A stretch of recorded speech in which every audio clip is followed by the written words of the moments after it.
Halo, nama saya Anton Novianto. Selamat datang di Anton Novianto TV.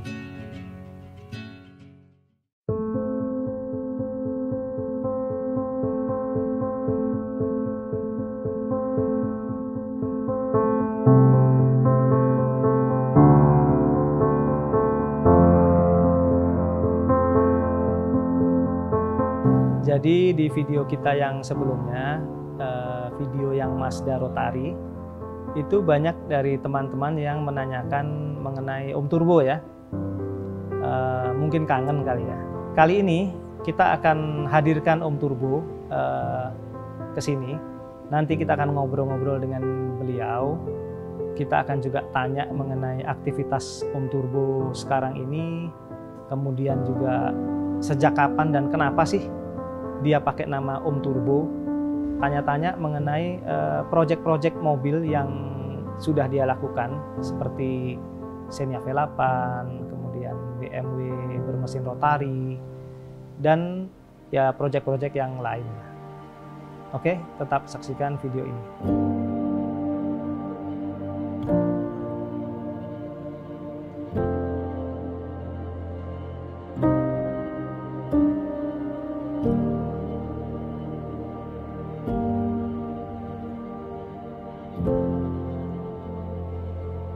Oke, nama saya Yongki Priutomo. Sekarang banyak orang tahu mungkin Om Turbo ya. Jadi itu nama bekennya ceritanya. Umur 40 kecil. Oke, jadi kenapa bisa jadi car enthusiast ini kan ini sebuah hal yang tidak direncanakan. Jadi memang natural terjadi seperti ini. Mungkin dimulainya tuh dari sejak kecil ya. Dari dulu tuh pengen banget punya yang namanya go-kart. Karena suka dengan mekanisme beloknya, kenapa dia bisa berjalan, terus gimana caranya dia bisa berhenti. Apa sih yang komponen apa aja sih yang bikin go-kart tuh bisa belok gitu kan. Sampai akhirnya mobil. Dan kebetulan dulu zaman SD ya, orang tua dulu membelikan sebuah paket buku keluaran Disney. Itu ada satu paket itu ada 4 ya kalau nggak salah, ada home, ada salah satunya tuh ada otomotif apa ya, saya lupa ya. Pokoknya ada satu paket buku 4, ada satunya ada gambar mobil dibelah. Nah dari situ tuh mungkin muncul suatu ketertarikan, oh ini dalamnya. Terus di dalamnya kita lihat ada tuh penjabarannya dengan bahasa anak kecil, tapi jelas gitu kan. Apa sih yang bisa bikin mobil belok? Oh ada rack and pinionnya, di dalamnya giginya kayak gilasan, terus ada satu ada begini. Jadi dari situ terus udah pertanyaan-pertanyaan yang timbul terjawab dari buku itu. Terus di saat orang tua dulu mobilnya rusak, manggil montir apa, kita tuh seneng liatnya. Kalau perlu, kalau nggak ganggu kita mau ikut ke kolong juga gitu kan. Ini orang ngapain sih di kolong? Apa yang dibetulin gitu kan? Kenapa gitu kan? Jadi memang udah tertarik kayak gitu. Terus di saat anak-anak kecil lainnya main video game apa, mungkin kalau dia lagi main, teman lagi main, coba dong gue pinjem dong bentar gitu kan. Tapi ya udah deh, nggak pengen punya gitu loh. Ada PlayStation apa segala macam, orang pada main Tekken, enggak. Jadi pas kita dulu sunat kelas 4 SD apa kelas 5 SD gitu ya, lupa ya. Biasalah waktu itu kan ditanya gitu kan, kamu mau apa? Karena sunat ini kan sebuah momen yang sangat ditakuti sama anak kecil, jadi hadiahnya harus setimpal.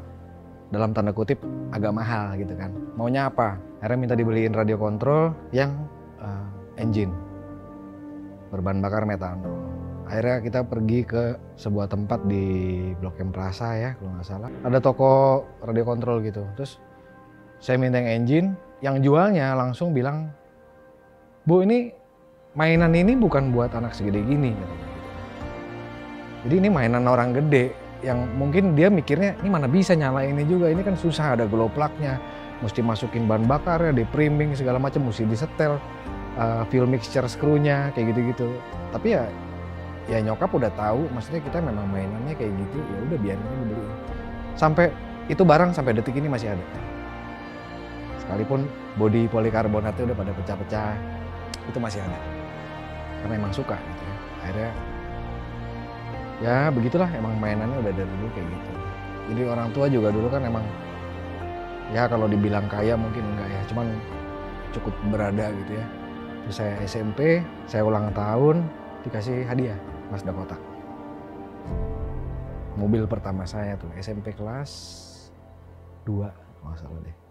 Karena emang waktu itu udah bisa nyetir, jadi bukannya anak nggak bisa nyetir terus dikasih mobil. Dan itu tujuannya kan juga buat, ya nggak tahu ya, mungkin bisa lebih dalam tahu tentang, misalnya lagi dimainin terus mobilnya mogok, ya lo benerin deh itu sendiri gitu kan, cari tahu apanya gitu loh. Mungkin lebih ke arah situ. Ya udah, terus Mazda kotak itu mobil pertama di SMP kelas 2.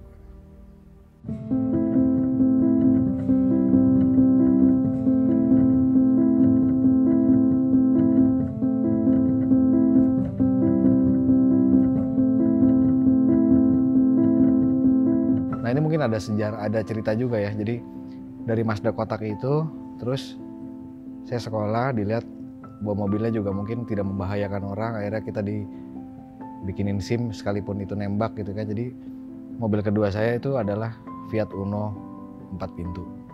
Nah itu kita pakai sekolah tuh. Dari situ terus tuh mobil dipinjam kakak saya sampai akhirnya masuk ke got, akhirnya rusak. Terus nggak bisa dibetulin. Akhirnya cari gantinya ya kan. Waktu itu nyari Grand Civic Nova, tapi ternyata kok ada Estilo bedanya dikit nih harganya nih. Akhirnya punya Estilo. Dulu kan Estilo nggak kayak sekarang, maksudnya make sense lah harganya. Kalau sekarang kan ngeri ya. Nah dari Estilo itu terus saya jual, ganti Fiat Uno Turbo. Itu yang membuat ini turbo nih barang ajaib yang harus diperdalam gitu loh. Dari situ terus suka duka turbonya banyak, sampai akhirnya kita jadi lebih banyak baca-baca tentang turbo. Memberanikan menturbokan mobil temen dengan segala kegagalannya. Jadi kenapa sekarang mungkin orang lihat bikin jadi kegagalnya dikit, udah dulu gagalnya gitu loh. Maksudnya ya kalau orang masuk ke lubang yang sama 2 kali kan ya ada yang salah dengan diri lu gitu loh maksudnya. Ya itulah, jadi dari situ akhirnya secara nggak direncanain gitu ya, maksudnya ada aja orang datang mobil turbo ada masalah, terus kita bisa solve problemnya. Terus ada orang yang turbo gua ngebul nih, oblak nih, coba deh. Karena dulu kita pernah punya masalah juga dengan turbo, jadi kita tahu mau beli partnya kemana, expertnya siapa. Jadi kan ini tinggal ya udah bawa ke sana gitu ceritanya. Dulu saya tuh nggak lulus kuliah sebenarnya, jadi kuliah cuma ngerasain sedikit semester lah ya, maksudnya karena dulu panjang ceritanya. Jadi saya jadi ketua angkatan, terus pada waktu itu pas reformasi ya, jadi di tahun 2000 ini teman-teman saya kan juga udah tahu ya, maksudnya ini si Yongki nih emang hobinya kotak-katik mesin gitu kan.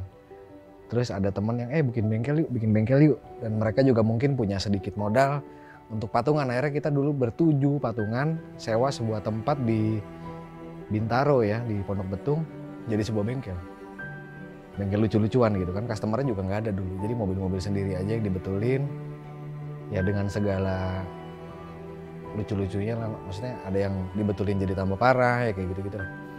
Terus akhirnya lebih serius lagi, ambil pegawai gitu ya, maksudnya yang memang dari dulu suka betulin mobil kita. Udah deh, kita nih ada tempat nih, bareng di sini aja. Sampai akhirnya pengalamannya bertambah. Terus yang tadinya hura-hura, foya-foya, jadi hobi mendatangkan uang. Jadi mulainya di situ tahun 2000 sebenarnya. 99. Terus bengkelnya bubar, saya kerja sama orang, terus bikin bengkel lagi di Bintaro, kerja lagi sama orang, beberapa kali seperti itu. Sekarang balik lagi ke sini.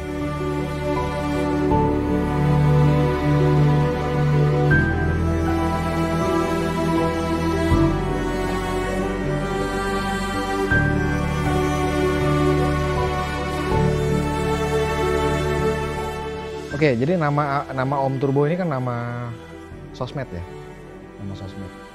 Tadinya juga tidak pernah terpikir untuk berkecimpung di sosmed juga gitu ya, dengan sengaja gitu. Sampai pada suatu ketika Motomobi ini kan teman dari PIK lah ya, dari SD. Terus dia ngobrol-ngobrol, apa nih yang kita bisa bikin bareng gitu kan, yang cukup membuat orang yang nonton tuh, oh ini menarik nih, kontennya bagus gitu kan. Akhirnya jadilah Ayla Turbo Project. Waktu itu belum ada nama Om Turbo deh kalau nggak salah deh. Saya juga lupa persisnya. Terus abis dari Ayla Turbo itu terus ada Ignis Turbo, ada Versys Turbo, ada Sigra Turbo. Nah terus ada sebuah tuntutan harus punya Instagram. Apa mau dinamainnya? Akhirnya anak saya bilang Om Turbo aja, kan lebih berbau-bau turbo gitu. Sudah, ya udah akhirnya jadilah itu Om Turbo sampai sekarang. Saya nganggap kerjaan saya semuanya masterpiece. Sebagai contoh, ini kejadiannya udah berapa, 15 tahun lalu kali ya mungkin. Saya bikin Corolla DX dengan mesin 4AG20 silver top, dan itu mobil dipakai setiap hari kerja. Dari pada waktu itu Bintaro, Gambir, setiap hari. Sampai detik ini mobil itu masih bisa jalan. Itu masterpiece buat saya. Maksudnya ngeliat mobil itu masih jalan aja kita udah bangganya setengah mati gitu kan. Bahwa ya kerjaan kita kepake sama orang. Nah tapi kalau yang mungkin masterpiece itu yang rada-rada eksotis ya. Terkesan ada BMW E36 dengan mesin rotary, Xenia V8, itu juga ya sangat membanggakan lah, maksudnya ya orang respect sama kerja keras kita, hasilnya kayak gimana gitu. Itu puas banget makainya, bikinnya, terbayarkan lah capeknya. Evo balap gitu kan juga kalau misalnya terus hasilnya ya kalau kita dibilang the fastest yang paling kencang, enggak. Cuman cukup dipertimbangkan sama orang dengan modal yang boleh diadu lah ya, maksudnya itu kan kalau misalnya udah bicara balap kayak gitu kan, money talks ya kan, yang punya duit paling banyak, punya parts paling banyak, punya ini ya biasanya dia yang menang gitu. Ya jadi ini BMW-nya E36, tahunnya tahun agak muda lah ya untuk sebuah E36 99 atau 2000 gitu ya. Kebetulan dia tuh anak motor, dulu bekas main 2 tak. Jadi yang namanya bau-bau oli samping, dia demen gitu loh. Ngobrol-ngobrol, oh kalau gitu gimana kalau bikin rotary E36? Ini pasti udah kenceng dan lo unik, ya kan? Kalau lagi nongkrong bersama komunitas BMW buka-buka, S52 biasa, M52 biasa, ini no piston, ya kan? Pasti aneh dong. Ya udah akhirnya bikin, kita cari mesinnya, kita bikin. Ya memang bukan bikin yang wah gitu kan, cuman daily yang sangat kencang kalau saya bilang untuk sebuah mobil daily. Sampai akhirnya mobil itu jadi dipakai harian juga, dipakai kerja di rumahnya di Kebon Jeruk, dipakai ke Gunung Putri, kemana-mana deh pokoknya. Komplainnya cuma satu, borosnya gila ya. Emang iya, emang udah kodratnya begitu. Ya udah sampai, tapi sekarang lagi dicopot mesinnya, bodinya lagi di restorasi, mesinnya juga lagi di refresh.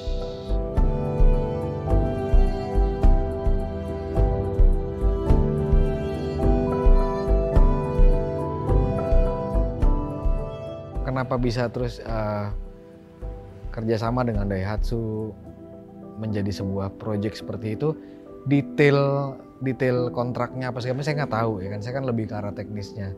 Tapi yang pasti sih Daihatsu memakai Motomobi untuk media mereka beriklan, ya kan, dengan cara baru gitu ya. Jadi dengan sejumlah uang segini bisa jadi apa? Akhirnya muncul ide Xenia, kita bikin V8. Jadi ini kan sebuah hal yang udah kebaca, maksudnya ini aneh, pasti wow jadinya. Ya begitu.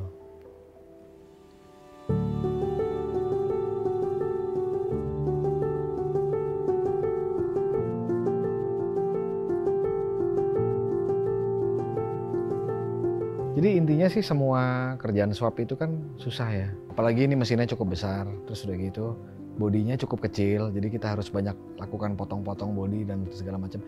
Yang paling bikin susah itu di kerjaan itu adalah durasi pekerjaan. Karena kita hanya dikasih waktu 6 minggu, itu 1,5 bulan ya. Dari mulai start sampai selesai, harus sudah selesai. Jadi kan jarang sekali kerjaan-kerjaan kayak gitu yang sekali jadi. Maksudnya jadi coba ada yang masih diperbaikin, pasti ada beberapa koreksi yang harus dilakukan. Nah itu harus kita telan semua konsekuensinya itu dalam waktu yang segitu. Jadi boleh dibilang stop ngerjain yang lain, ngerjain itu doang. Pagi, malam, kadang-kadang capek ya udah. Tapi kebanyakan pagi sampai malam. Tapi itu ya namanya orang ngejar sesuatu kan ya harus begitu gitu kan. Apapun itu gitu loh. Dan untungnya sesuai waktu.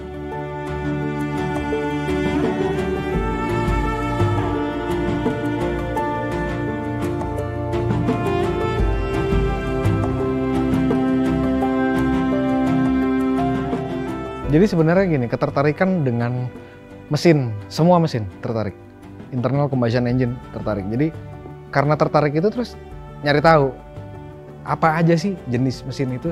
Salah satunya tuh ada Wankel rotary engine yang dipopulerin sama Mazda. Jadi ketertarikannya ini dari zaman dulu mulai main RC yang engine. Dulu kan mesinnya kan OS ya. Di setiap kita beli mesin OS itu selalu ada katalognya. Segede gini tapi begitu dibuka segede gini. Ada satu di pojok yang menarik, OS 49 Wankel. Ini beli di mana nih? Tapi kalau udah punya mau ditaruh di mana? Karena kalau ditaruh di bodi mobil gitu, kok kayaknya bikin dudukannya susah karena dia buat pesawat gitu ya. Cuman nggak pernah punya. Cuman akhirnya dari situ kan apa ya, punya ini mesin desainnya begitu simple. Kenapa sih kok nggak jadi semua mobil tuh pakai mesin itu gitu. Jadi akhirnya tahu kekurangannya, kelebihannya segala. Oh ya udah pantas pada pakai piston gitu kan ketimbang Wankel. Wankel kenapa lebih ke arah racing kayak gitu. Sebenarnya bukannya maniak ke rotary apa enggak. Semua sama suka. Cuman ikut mempelajari juga, makanya kalau ketemu masalah di mesin rotary nggak awam-awam banget deh kalau dibilang jago, enggak, cuman bisa gitu. Mesin rotary yang bikin menarik itu adalah simpelnya. Itu mesin desainnya simpel sangat. Jadi boleh dibilang nih, kita bongkar satu mesin rotary, bongkar satu mesin piston, berantakin. Itu mesin piston banyak banget isinya tuh. Dari mulai klep, rocker arm, piston, ring piston, stang piston. Mesin rotary cuman buka, housing, rotor, sil, udah. Sama eccentric shaft ya. Maksudnya ini orang sih canggih lah, maksudnya ini desainnya begitu simpelnya, kompak gitu kan, tapi memang ada downside-nya ya, maksudnya desainnya itu khususnya ke emisi lah ya, itu kurang bisa dikendalikan. Tapi kan kalau dari dunia racing sendiri, orang kan selalu berkaca ke dunia balap lah ya, maksudnya ini mesin kencang nih apa segala macam gitu. Rotary udah terbukti, siapa yang bilang rotary itu nggak kencang, nggak ada. Dengan mesin segede gitu, dia boleh cc-nya 1300, cuman kalau ngelihat mesin itu kan pompa udara, kita anggap ya. Udara masuk, dibakar, buang. Nah mesin 1300 rotary ini bisa dibandingkan sama dengan kali 3-nya mesin piston. Jadi sebenarnya dia fair tuh sama 3900 cc ya, 4000 cc. Jadi kalau misalnya mesin rotary 1300 cc boros banget, borosnya sama kayak Cherokee, ya emang iya. Karena udara yang bisa dipindahin sama mesin itu sama. Kompak, terus udah gitu. Sebenarnya gini, membangun mesin rotary dengan membangun mesin piston kalau untuk di konteks balap gitu ya, akan jauh lebih murah ngebangun mesin rotary kemana-mana. Karena yang dibelinya dikit. Kalau mesin piston kan dari piston harus diganti, stang harus diganti, camshaft harus diganti, perclate harus diganti. Banyak lah itu duit semua gitu kan. Mesin rotary nggak kayak gitu. Cuman ya memang kalah pamor, khususnya di Indonesia hanya ada beberapa aja negara yang cukup serius lah, maksudnya di dunia racingnya kan, ya Australia, Puerto Rico, Venezuela gitu-gitu deh. Ya itu, makanya saya tertarik, dan kalau ada kesempatan untuk membuat mesin rotary yang ini saya bakal kerjain. Kalau nge-repair mesin RX-7, RX-8 sih udah beberapa ya, cukup banyak, dan alhamdulillahnya berhasil bertahan. Pengen lagi sih kalau ada. Kalau bicara di dunia balap nih ya, emang ada yang bisa garansi kalau mesin piston lebih awet. Kita udah beli piston Wiseco 12 juta, beli stang Habim 12 juta. Terus itu anti hancur, kata siapa? Yang roboh di atas mesin dynamo juga banyak. Jadi ini kan cuman masalah persepsi orang gitu loh, ya kan? Orang bilang ini, ya kan orang bilang. Bikin aja dulu gitu loh. Sebenarnya nggak gitu. Lebih ringkih relatif, maksudnya ya kalau namanya kita seorang tuner yang seorang engine builder yang tahu ini batas-batas aman apa enggaknya, pasti ya kita kan nggak mungkin bawa mesin ke titik yang ini kencengnya hancur terus di sini, jangan dong, di sini dong, cari aman gitu kan. Mesin rotary juga aman harusnya, dan terbukti di negara-negara sana itu kan dengan barang yang tidak terlalu eksotis, mereka bisa gede-gede HP-nya, bisa kenceng-kenceng, karena mereka lakukannya bener gitu. Nah di sini terlalu banyak kata si A, kata si B, ini nggak bisa, itu nggak bisa. Coba deh, maksudnya yang ngelihatnya ke sana-sana gitu, bisa kok. Kalau dibilang mesin rotary rewel, tidak. Apalagi kalau kita bicara standar ya, standar dalam artian kita nggak terlalu, ya udah factory setting lah gitu. Cuman saya waktu itu karena nggak dapat, jadi saya pakai standalone. Itu Mazda 808 yang sekarang ada di museum Pemanton ini, dulu saya pakai harian. Saya pakai harian, benar-benar pakai harian. Lagi malam Sabtu iseng-iseng kita main ke Senayan.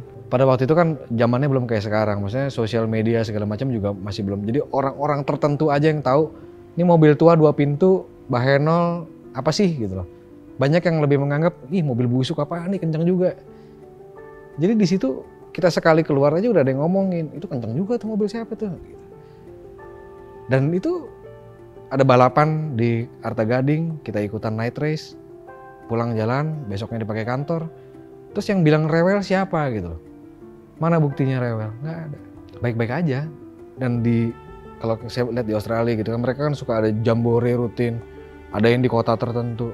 Ada banyak yang datang dari 600 kilo dari kotanya dia ke situ. Jalan mobilnya nggak pakai di towing. Terus rewel dari mana?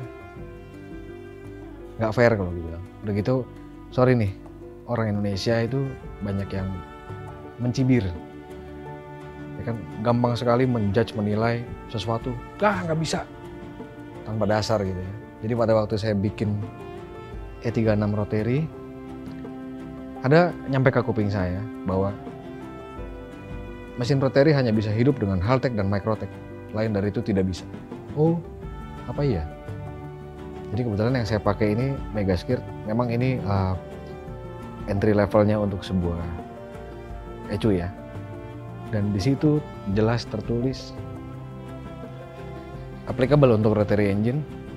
Menunya ada untuk split timingnya segala macam, memang untuk dedicated Rotary. Terus di situ saya bilang, kenapa alasannya nggak bisa? Kita pasang, jalan mobilnya bayar-bayar aja.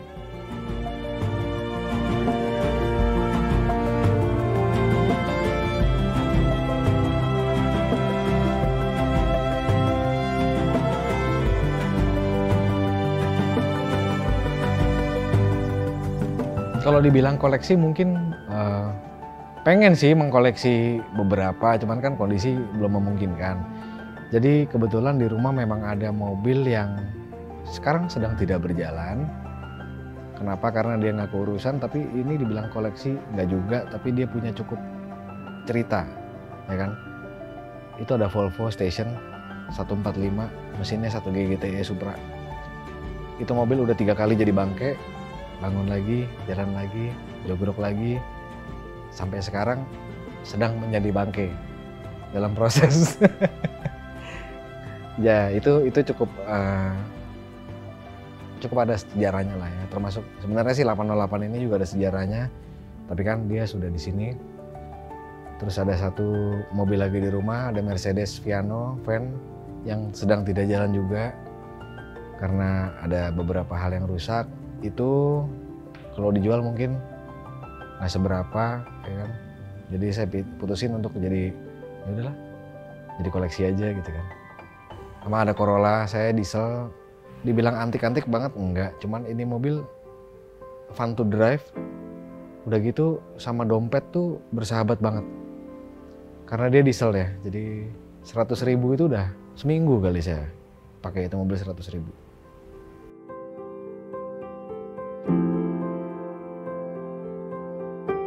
Saya juga sebenarnya tidak terikat dengan siapa-siapa, maksudnya independen gitu ya. Terus emang dasarnya kenapa orang, saya juga perhatiin sih ada beberapa komentar-komentar yang arahnya ke situ. Ya berarti kan orang suka sama apa yang saya sampaikan gitu ya. Jadi emang dasarnya ya apa sih, kalau kita bisa share sesuatu yang kita punya, lo nggak usah takut terus rezeki dicangkulin orang gitu, ngapain, orang juga nggak. Ya apa sih susahnya berbagi? Nah, mungkin dari kayak gitu terus orang jadi suka gitu loh.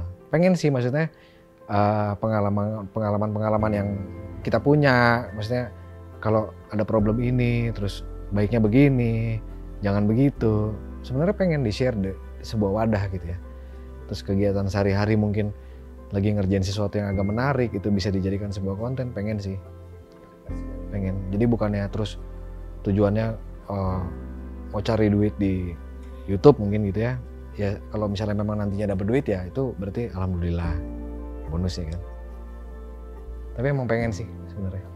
Gini, satu hal, orang hidup itu kan ada tujuannya, maksudnya demi apa, demi kesejahteraan gitu kan. Jadi itu yang ada di kepala saya itu sebenarnya itu. Cuman karena passion saya di sini, dan sebenarnya ada beberapa tawaran ya untuk kerja di sana, kerja di sini dengan income yang sebenarnya cukup menggiurkan. Cuman saya mikir, saya kalau kerja di sana sampai busuk jadi karyawan. Tapi kalau kita punya sendiri, dari awal udah jadi bosnya. Tinggal mau jadi bos kaya apa kere gitu aja kan. Gimana kita ngedrive itu kan. Jadi emang dari, ya sekarang sih jujur ngomong saya lagi mencoba mencari partner. Sebenarnya sih udah ada, cuman lagi jangan sampai salah jalan lah gitu loh. Partner yang kita mau kembangin ini gitu. Jadi nggak cuman hanya sekedar bengkel mengerjakan sesuatu, harus ada kita mau jadi apa 10 tahun lagi gitu kan. Jadi lebih bisnisnya lebih ada lah gitu. Biar apa? Biar sejahtera, karena kan kita di rumah ada 4 kepala yang harus dihidupin gitu. Maksudnya udah nggak bisa main-main lagi, dan makin tua atau nyadar-nyadar udah pakai tongkat ya kan, too late. Gitu ceritanya. Jadi pengen ada tempat satu lagi, tempat sendiri sih sebenarnya, yang lebih serius mungkin ya gitu.